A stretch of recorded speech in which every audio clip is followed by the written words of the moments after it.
किसानों को हर तरह की सहूलियात फराहम करने की बात कर रही है, लेकिन जो हकीकत है वो इसके बिल्कुल बरअक्स है। जी हां, किसानों की जानिब से डीएपी ना मिलने पर किसान मजबूर हो गए हैं एहतजाज करने के लिए। किसानों का कहना है कि जहां जरूरत 10 बोरी डीएपी की है तो वहीं 1 या 2 बामुश्किल मुहैया हो रही है। ऐसे में या तो हम अपने खेतों को खाली छोड़ दें या फिर गेहूं बोएं और इन्हीं हालात से जूझें।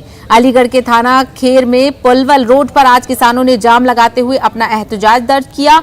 इस दौरान काफी देर तक गाड़ियों की लंबी कतारें लगी रहीं। बामुश्किल पुलिस ने किसानों को समझाया, जिसके बाद जाम खुल सका।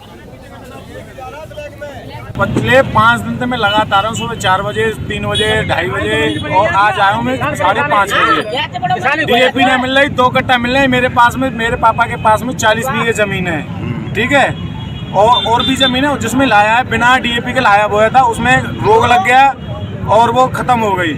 अब डीएपी नहीं मिल रही। 40 बीघे में अगर तुम 10 किलो बीघे के हिसाब से अकॉर्डिंग लगाओगे तो आपको कितना चाहिए, कितना कट्टा चाहिए आपको, ठीक है, 8 कट्टे।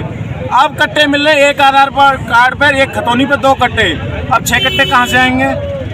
या तो गेहूं बोलो या फिर खाली छोड़ोगे, खाली छोड़ो। अब डीएपी चाहिए, अब और खेतों के लिए डीएपी चाहिए। पहली चीज 2 कट्टे जो मिल रहे हैं वो अभी 2 कट्टे हमें मिले ही नहीं है। 2 कट्टे भी मिले ही नहीं है अभी। पिछले 5 दिन से लगातार 4 बजे, 3:30 बजे, आज 5:30 बजे आया हूँ। पर डे आ रहा हूँ। मेरे पापा मेरे साथ में मेरे लिए अभी रोटी लेके आए।